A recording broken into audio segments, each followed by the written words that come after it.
Okay, thank you. So my question was, how do we tell a prophet? Like, how do we know the difference between a prophet and like a divinator? Okay.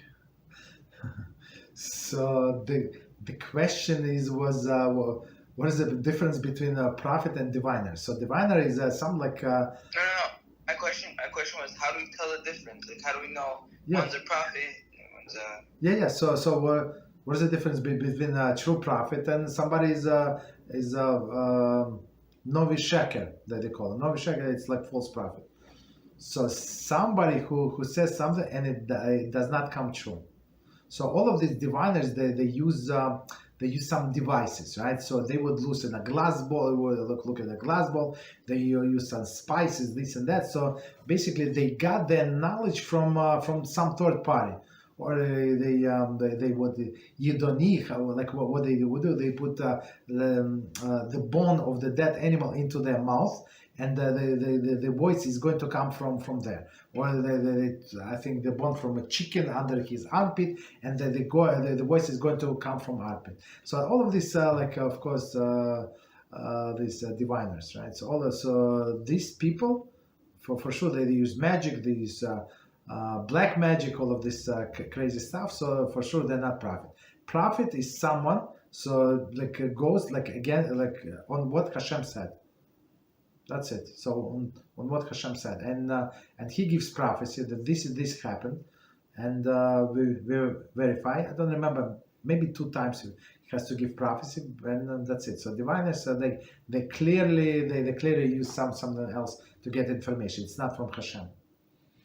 Right? As we know that there's a famous story in I think it's Talmud Rosh Hashanah about maybe we heard it about. The guy, I don't remember what happened in the beginning, but he promised a lot of money to tzedakah before Rosh Hashanah. The guy said, "You out, get out of the house!" And then he went in the middle of the night, wherever he's going to sleep. He went to the cemetery, and he was. I'm just shortening the story to get to the point, right? Well, one time I'm going to tell the story.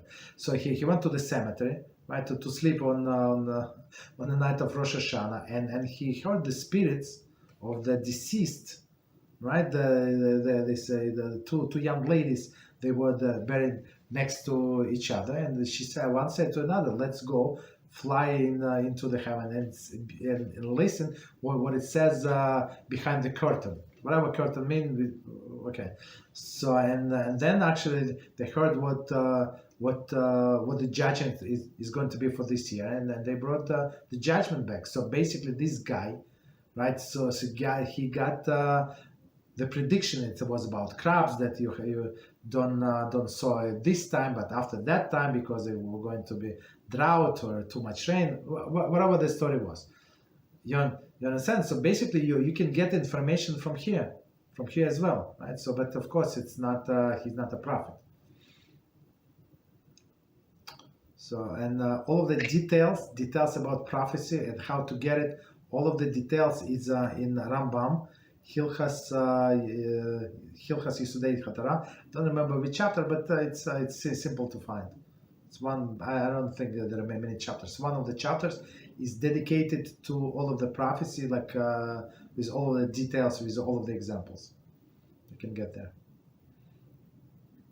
Okay, thank you so much, Rabbi. You're welcome. So we never cover it, even though I mean I found it interesting, but it's not practical for our class because we have much more practical topics to cover.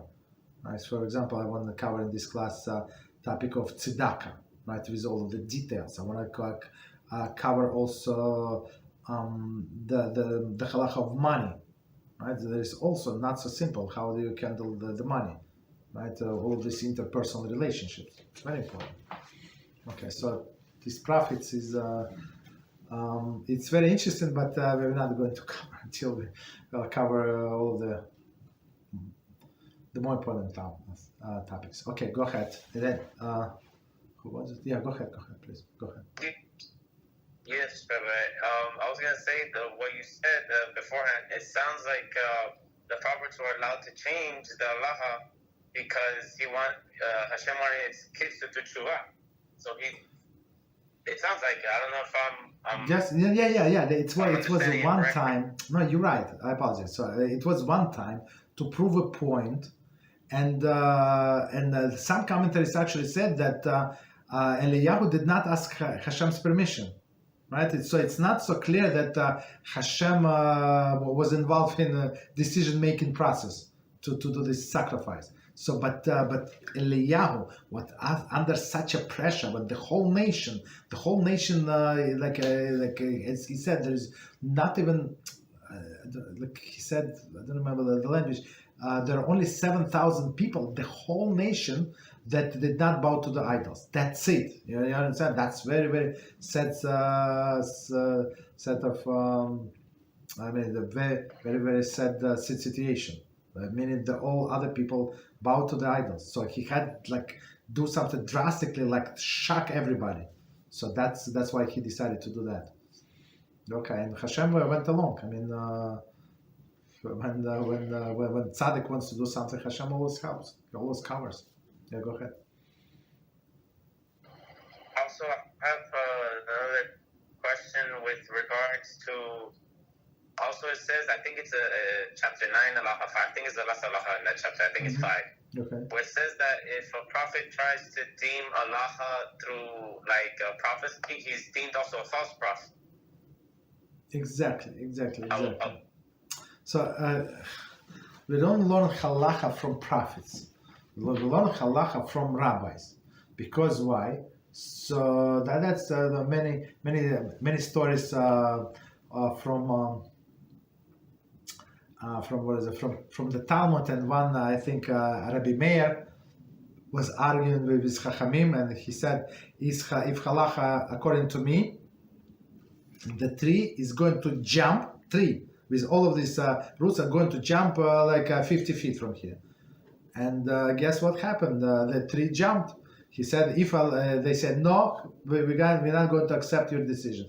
So he said, if halacha is like me, so the river is going to start flowing different direction. If halacha is like me, it's going to be, the wall is going to collapse on you. Like all of these things. And if halacha is like me, then let heaven confirm. And heaven confirmed, right? So he said, halacha is like Rabbi Meir.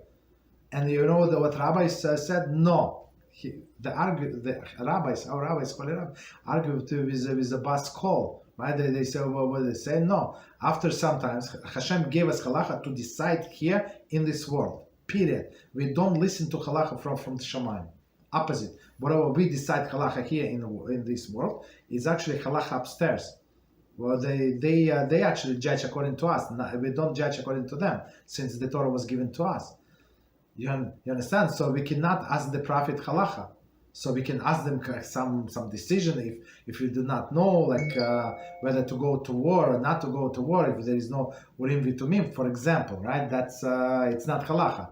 It's not clear cut, right? But halacha we don't ask. You have a rabbi, and as our sages explain in many sense, rabbis are higher than the prophets. Right? The Talmud says how rabbi is higher than the prophet. To be a prophet, you have to be a rabbi. You have to be a very big scholar. Right? Why? Because prophet can only get prophecy if he gets prophecy. And as we explained, one of the classes, Elisha Hanavi, right, who disciple of Eliyahu, he had thousands of prophets, thousands. He could not feed them, right? And not many of them prophesied. So it was a school of prophets, but does not mean that prophecy is going to come to everyone. You understand? But when you go to rabbi, and because of his knowledge of Torah, because his discerning power, he can give you the answer anytime. He does not need of course, we pray for godly assistance and guidance, but many times, based on his knowledge, based on his logic, he can tell you what to do. Yeah, you understand? And prophet, mostly not, because Hashem is not going to give prophecy just to anybody. So that's the thing. Got it? Thank you, Rabbi. Yes. Yeah, you're welcome. Okay, good. Go ahead, Daniel. Go ahead. Yeah, that was a great question. Actually, in regards to that answer, is that why the prophets conveyed the Masorah to the sages of the Great Assembly? because the people of the Great Assembly were mainly Torah scholars. There were some surviving prophets, but the vast majority of the group were Torah scholars instead of prophets. Is that why? No, okay. Well, so all of the prophets were big scholars. So ignorant person could not be a prophet. So one of the requirements of prophets, so he has to be pure. He has to purify his character. HaShem is not going to talk to arrogant person. He's not going to talk to greedy person. So meaning that person had to work on themselves. You understand? So these prophets, in order to receive the prophecy, it must be pure vessel. And of course, you cannot be pure if you do not know Torah. So people think what is good, what is not good. I see what all the craziness on the world. I mean, maybe I said many times on the comments that people leave us on the YouTube. I say how lowly, how this stupid, some no brain period. They watch too much TV. I don't know what they watch. Right,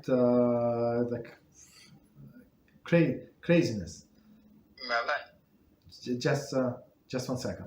Let me finish. So that is why. So all of these prophets, they were Torah scholars. So sometimes it's combination. He could be very high, on a very high level, or Torah scholarship. Sometimes not. Sometimes he would be average enough to be a prophet. You understand? So one does not contradict another. It's not like always these Torah scholars higher than the prophets, but right, it's a combination of both.